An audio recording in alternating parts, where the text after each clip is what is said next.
നമസ്കാരം, chess battles മലയാളത്തിലേക്ക് സ്വാഗതം. നമ്മുടെ നോർവേ ചെസ്സിൽ തകർപ്പൻ ഗെയിമുകൾ നടന്നുകൊണ്ടിരിക്കുകയാണ്. അതിൽ എല്ലാവരെയും ഒരുപോലെ ഞെട്ടിച്ച ഒരു ഗെയിമാണ് ഇന്നത്തെ വീഡിയോയിൽ കാണിക്കാൻ പോകുന്നത്.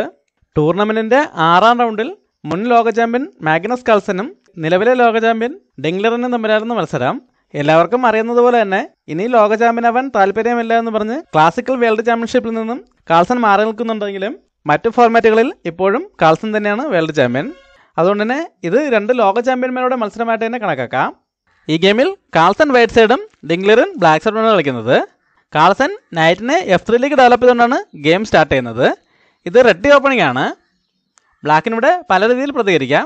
ഒന്നുകിൽ നൈറ്റുകളെ ഡെവലപ്പ് ചെയ്യാം, അല്ലെങ്കിൽ E6 മൂവ് ചെയ്യാം, അതുമല്ലെങ്കിൽ D5 മൂവ് ചെയ്തുകൊണ്ട് ഗെയിം സ്റ്റാർട്ട് ചെയ്യാം. ഡിംഗ്ലറിൻ ഇവിടെ D5 മൂവ് ചെയ്യുന്നു, കാൾസൺ G3 മൂവ് ചെയ്യുന്നു. ഇനി ബിഷപ്പിനെ കൂടെ ഡെവലപ്പ് ചെയ്ത ശേഷം വളരെ വേഗം കിങ്സിലേക്ക് കാസലിംഗ് ചെയ്യാണ് വൈറ്റിൻ്റെ ഉദ്ദേശം. ബ്ലാക്ക് ഇവിടെ നൈറ്റിനെ F6ലേക്ക് ഡെവലപ്പ് ചെയ്യുന്നു, വൈറ്റ് ബിഷപ്പിനെ G2ലേക്ക് ഡെവലപ്പ് ചെയ്യുന്നു. ബ്ലാക്ക് C5 മൂവ് ചെയ്യുന്നു, വൈറ്റ് കിങ്സിലേക്ക് കാസലിംഗ് ചെയ്യുന്നു.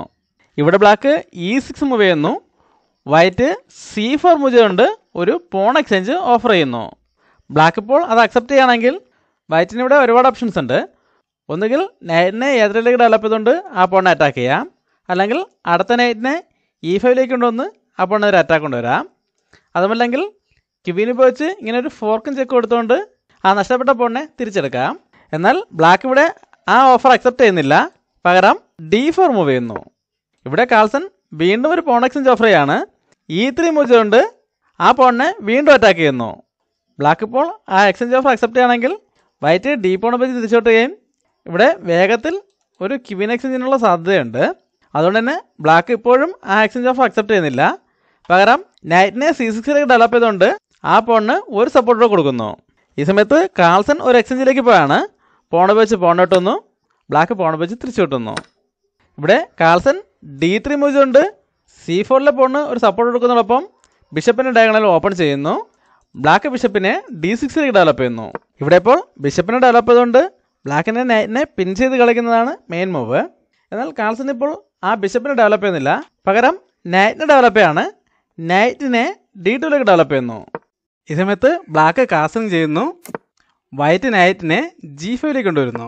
അടുത്തായി ബ്ലാക്ക് ബിഷപ്പിനെ E7ലേക്ക് കൊണ്ടുവന്ന് ഈ ഡയഗണിലേക്ക് ഒരു കൺട്രോളൂടെ കൊണ്ടുവരുന്നു. വൈറ്റ് F4 മൂവ് ചെയ്തുകൊണ്ട് ആ നൈറ്റിന് ഒരു സപ്പോർട്ട് കൊടുക്കുന്നു. ഇവിടെ ഡിംഗ്ലറിൻ ഈ ലൈറ്റ് സ്ക്വയർ ബിഷപ്പിനെ ഈ ഡയഗണിലേക്ക് ഡെവലപ്പ് ചെയ്യാൻ ശ്രമിക്കുകയാണ്.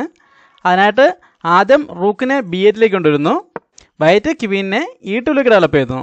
അടുത്തായി ബ്ലാക്ക് ക്വീനിനെ C7ലേക്ക് ഡെവലപ്പ് ചെയ്തുകൊണ്ട് നൈറ്റിനൊരു സപ്പോർട്ട് കൊടുക്കുന്നു. കാൾസൺ G4 മൂവ് ചെയ്യുന്നു. ഇവിടെ ഡിംഗ്ലറിൻ ഒരു പോൺ എക്സ്ചേഞ്ച് ഓഫർ ചെയ്യാണ്. B5 മൂവ് ചെയ്തുകൊണ്ട് വൈറ്റിൻ്റെ പോണിനെ അറ്റാക്ക് ചെയ്യുന്നു.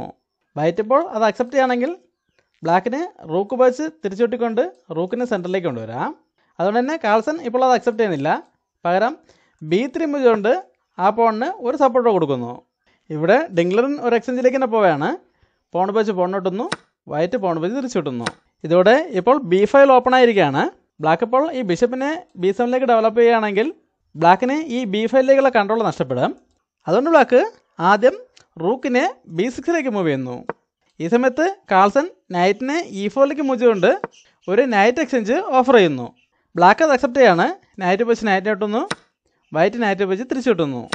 അതിനുശേഷം ബ്ലാക്ക് ബിഷപ്പിനെ B7ലേക്ക് ഡെവലപ്പ് ചെയ്യുന്നു. ഈ സമയത്ത് കാൾസൺ അടുത്തൊരു പോൺ എക്സ്ചേഞ്ച് ഓഫർ ചെയ്യാണ്.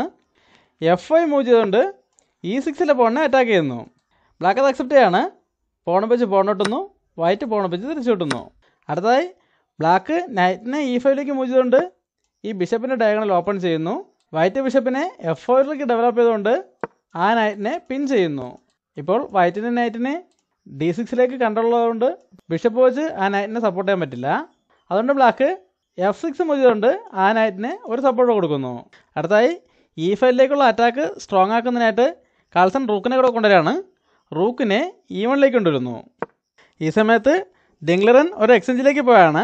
ബിഷപ്പ് വെച്ച് നൈറ്റിനെ കിട്ടുന്നു, വൈറ്റ് ക്വീൻ ഉപയോഗിച്ച് തിരിച്ചു കിട്ടുന്നു. ഇതോടെ ബ്ലാക്കിനെ നൈറ്റിനെതിരെ 3 പീസുകൾ ഉപയോഗിച്ച് അറ്റാക്ക് വന്നിട്ടുണ്ട്. എന്നാൽ ആ നൈറ്റിന് ഇപ്പോൾ 2 പീസുകളുടെ സപ്പോർട്ടേ ഉള്ളൂ. അതുകൊണ്ട് ബ്ലാക്ക് ബിഷപ്പിനെ കൂടെ D6ലേക്ക് കൊണ്ടുവന്ന് ആ നൈറ്റിന് ഒരു സപ്പോർട്ട് കൊടുക്കുന്നു. വൈറ്റ് കിങ്ങിനെ H1ലേക്ക് മൂവ് ചെയ്യുന്നു. ബ്ലാക്ക് ക്വീനിനെ C5ലേക്ക് കൊണ്ടുവരുന്നു, വൈറ്റ് ബിഷപ്പിനെ G3ലേക്ക് മൂവ് ചെയ്യുന്നു. ബ്ലാക്ക് അടുത്ത റൂക്കിനെ കൂടെ സെൻറ്ററിലേക്ക് കൊണ്ടുവരികയാണ്. റൂക്കിനെ D8ലേക്ക് കൊണ്ടുവരുന്നു. E2ലേക്ക് മൂവ് ചെയ്യുന്നു. വൈറ്റ് ഇപ്പോൾ ക്വീനെ കൂടെ കൊണ്ടുവന്നതോടെ ഈ ബിഷപ്പിൻ്റെ ഡയഗണൽ ഓപ്പൺ ആയിട്ടുണ്ട്. അതുകൊണ്ട് തന്നെ ഇനി ഇങ്ങനെ ഒരു അറ്റാക്കിന് സാധ്യതയുണ്ട്. അത് ഒഴിവാക്കുന്നതിനായിട്ട് ബ്ലാക്കിന് വേണമെങ്കിൽ ഇപ്പോൾ തന്നെ അഡ്വാൻസ് ആയിട്ട് കിങ്ങിനെ ഇങ്ങോട്ടേക്ക് മാറ്റാം. എന്നാൽ ബ്ലാക്ക് ഇപ്പോൾ കിങ്ങിനെ മൂവ് ചെയ്യുന്നില്ല. പകരം നൈറ്റിനെ D7ലേക്ക് മൂവ് ചെയ്തുകൊണ്ട് വൈറ്റിൻ്റെ ബിഷപ്പിനെതിരെ ഡിസ്കവേർഡ് അറ്റാക്ക് കൊടുക്കുന്നു. വൈറ്റ് ഇപ്പോൾ ബിഷപ്പ് വെച്ച് ബിഷപ്പിനോട്ടാണെങ്കിൽ ബ്ലാക്കിന് ക്വീൻ വെച്ച് തിരിച്ചു വെട്ടാം. അതുകൊണ്ട് കാൾസൺ ഇപ്പോൾ ഒരു എക്സ്ചേഞ്ചിലേക്ക് പോകുന്നില്ല. പകരം ബിഷപ്പിനെ F2ലേക്ക് മൂവ് ചെയ്തുകൊണ്ട് പിൻ ചെയ്യുന്നു. ഇവിടെ ഡിംഗ്ലറൻ ബിഷപ്പിനെ E5ലേക്ക് കൊണ്ടുവന്ന് ആ പോണിന് ഒരു സപ്പോർട്ടോ കൊടുക്കുന്നു. അതിനുശേഷം വൈറ്റ് ബിഷപ്പിനെ D5ലേക്ക് കൊണ്ടുവന്ന് ചെക്ക് കൊടുക്കുന്നു. ഇവിടെ ഇപ്പോൾ ബ്ലാക്ക് വളരെയധികം ശ്രദ്ധിക്കണം. ഇപ്പോൾ കിങ്ങിനെ F8ലേക്കാണ് മൂവ് ചെയ്യുന്നതെങ്കിൽ അടുത്ത മൂവിൽ വൈറ്റിനെ ക്വീനെ H5ലേക്ക് കൊണ്ടുവരാനും ഇങ്ങനെ ഒരു ചെക്ക്മേറ്റിന് ശ്രമിക്കുക. ഇപ്പോൾ F5ൽ വൈറ്റിൻ്റെ ഒരു പോണുള്ളതുകൊണ്ട് തന്നെ ബ്ലാക്കിന് G6 മൂവ് ചെയ്തുകൊണ്ട് ആ അറ്റാക്ക് ബ്ലോക്ക് ചെയ്യാനൊന്നും പറ്റില്ല. അതുകൊണ്ട് ബ്ലാക്ക് ഇപ്പോൾ കിങ്ങിനെ F5ലേക്ക് മൂവ് ചെയ്യുന്നില്ല. പകരം H8ലേക്ക് മൂവ് ചെയ്യുന്നു. ഇവിടെ കാൾസൺ ക്വീൻ ഉപയോഗിച്ച് ബ്ലാക്കിൻ്റെ കിങ് സൈഡിലേക്ക് അറ്റാക്കിന് ശ്രമിക്കുകയാണ്. അതിനായിട്ട് ക്വീനെ H5ലേക്ക് കൊണ്ടുവരുന്നു.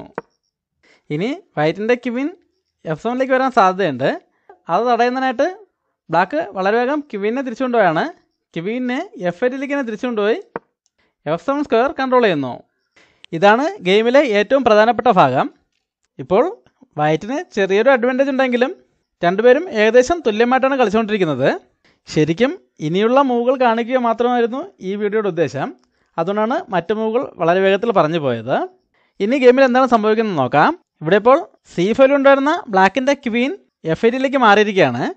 അതുകൊണ്ട് തന്നെ D4 ഉണ്ടായിരുന്ന പോണിനുള്ള ഒരു സപ്പോർട്ട് നഷ്ടമായിരിക്കുകയാണ്. നമ്മൾ സാധാരണഗതിയിൽ ചിന്തിച്ചാൽ കാൾസൺ ആ പോണിനെ ടാർഗറ്റ് ചെയ്യുകയാണ്.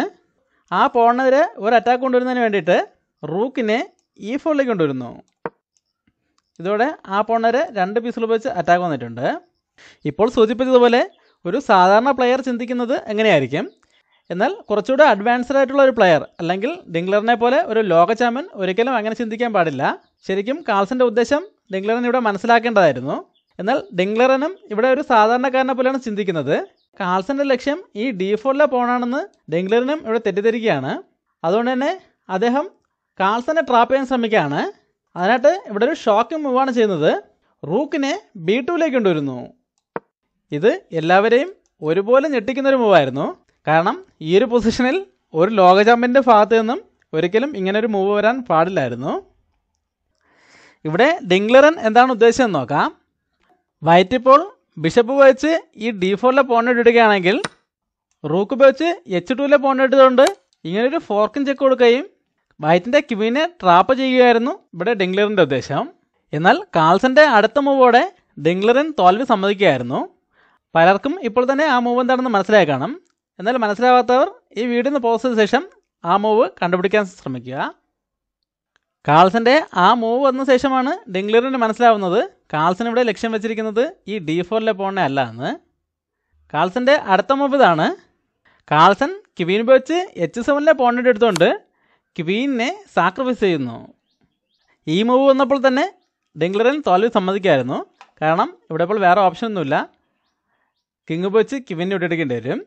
ആ സമയത്ത് റൂക്ക് H4ലേക്ക് ഒന്ന് ചെക്ക് വരുമ്പോൾ ചെക്ക് മേറ്റ് ആവും. ഇവിടേക്ക് പോണിന് കൺട്രോളുണ്ട്, ഇവിടേക്ക് ബിഷപ്പിനും കൺട്രോളുണ്ട്, കിങ് ചെക്കിലുമാണ്. അതോടെ ചെക്ക് മേറ്റ് ആവും.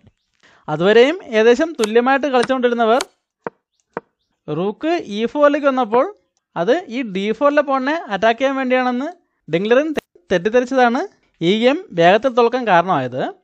ശരിക്കും ഇവിടെ ലക്ഷ്യം ഈ കിങ് ആണെന്ന് ഒരു ആവറേജ് പ്ലെയറിന് തന്നെ മനസ്സിലാകുന്നതാണ്. അത് ഒരു ലോക ചാമ്പ്യന് മനസ്സിലായില്ല എന്നതാണ് ഈ ഗെയിം എല്ലാവരെയും ഞെട്ടിക്കാൻ കാരണം.